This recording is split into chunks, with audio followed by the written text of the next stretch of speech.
I'm Nicole from Move America, and today we're going to be joined by Debra Lam, who is the founding executive director for the Partnerships of Inclusive Innovation. So thank you so much for joining us today. Really happy to have you here to chat about America and everything. So first of all, tell us a bit about the Partnerships for Inclusive Innovation and what you do.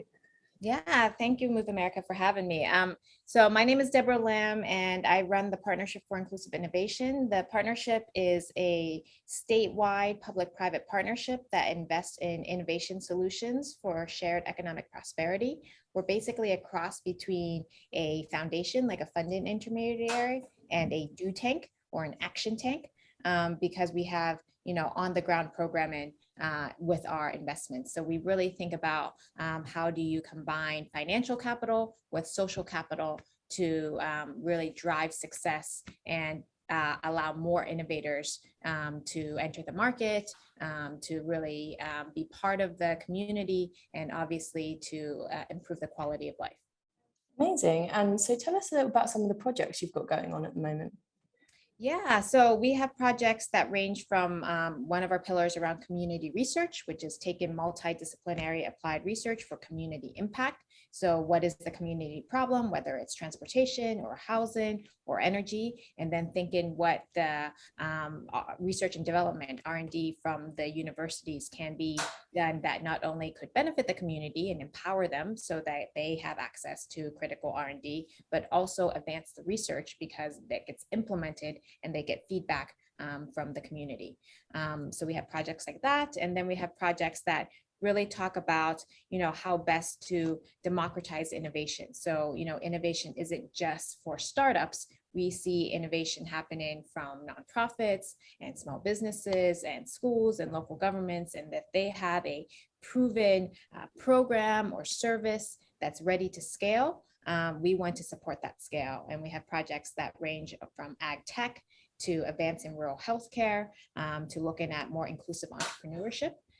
So it's a really good gamut. And then we have individually supported projects for students. So students really cross-disciplinary, thinking about experiential learning and on-the-site public service and a rotational fellowship that's looking at ways to build public-private partnerships along a key growth area. Incredible. And so what do you see that are the biggest challenges that people face when they try and get into the sort of work that you aid?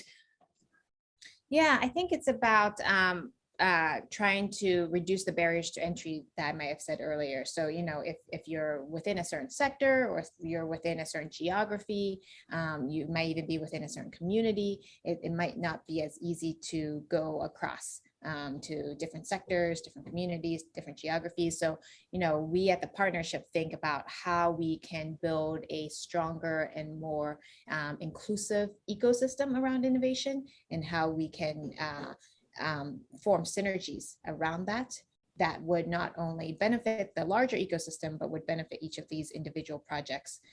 That's just about the social capital, about the knowledge, about leveraging opportunities. And so that is where the partnership really has that sweet spot. And where do you think, so you mentioned that it's like your role and your what you do is to create that inclusive environment. So what steps do you think that needs to be taken to enable people to for things to become more accessible? Do you think it's a top-down sort of situation? Do you think something needs to be happening from the government? Or do you think it's a social thing? Like, what do you think that would make things more accessible? Great question. So we define inclusive innovation as increasing access and opportunities for everyone to innovate, but that innovation isn't the end state, right? You don't innovate just to innovate. It's really about innovation driving shared economic prosperity, driving community development, and innovation along with technology and data are tools that can help. And so for us, when you have that as the key definition around innovation, we think about who are the different players and actors and organizations that can help facilitate that innovation. And it doesn't just lie within one actor like the city per se. So that's why we've developed the public-private partnership, which means that you have obviously state actors or local governments coming together, but you also have the private sector, the civic sector coming together and all having a shared decision-making, shared resources that could really drive a more holistic and inclusive innovation ecosystem. Brilliant. And is this your first time at Move America this year? Yeah, I'm super excited. I hope that everyone can join the panel around public-private partnerships and innovation. And I know that it will be a really good discussion. So thank you. No worries. Well, thank you so much for joining us today. Really happy to have you here, and we'll see you in America. All right, thank you.